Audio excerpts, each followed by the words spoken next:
যে সূরাগুলোকে আল্লাহ রাসূল সাল্লাল্লাহু আলাইহি ওয়াসাল্লাম বিশেষভাবে তেলাওয়াত করতে বলেছেন তেলাওয়াত করবেন। সূরা কাহাফ জুমাবারে তেলাওয়াত করবেন। ফজরের পরে সূরা ইয়াসিন, মাগরিবের পরে ওয়াকিয়া পড়বেন, এশার পরে সূরা মুলক, রাতে ঘুমোতে যাওয়ার আগে সূরা বাকারার শেষ 2 আয়াত। মান কারাআ আয়াতাইন মিন আখিরি সূরাতিল বাকারাতি ফি লাইলাতিন কাফাতা, আল্লাহ নবী বলেন, যে ব্যক্তি রাতে ঘুমোতে যাওয়ার আগে সূরা বাকারার শেষ 2 আয়াত পরে ঘুমাতে যায়, ওই রাতের সেফটি সিকিউরিটি প্রোটেকশনের জন্য এই আয়াত দুইটাই যথেষ্ট হয়ে যায়। 3 কুল পড়বেন, 3 কুল, কুল হুয়াল্লাহু আহাদ, কুল আউযু বিরাব্বিল ফালাক, কুল আউযু বিরাব্বিন নাস।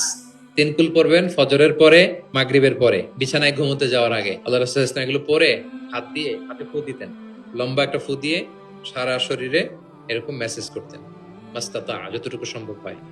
তাহলে এটা special protection from your Lord. হ্যাঁ, শয়তানের বিপরীতে, ব্ল্যাক ম্যাজিক, জাদু টোনা বানের বিপরীতে প্রোটেকশন নিলেন কার কাছ থেকে? এই ওজিফাগুলো পালন করবেন। যদি করেন, আপনার জীবন প্রশান্তিময় হবে, আপনার জীবনের সব হতাশা দূর হবে, ডিপ্রেশন দূর হবে, আসমানি প্রশান্তি নেমে আসবে ইনশাআল্লাহ। আল্লাহ তাআলা আমাদের সবাইকে কথাগুলো বোঝার ও আমল করার তৌফিক দান করুক। আমরা পড়ি আমিন।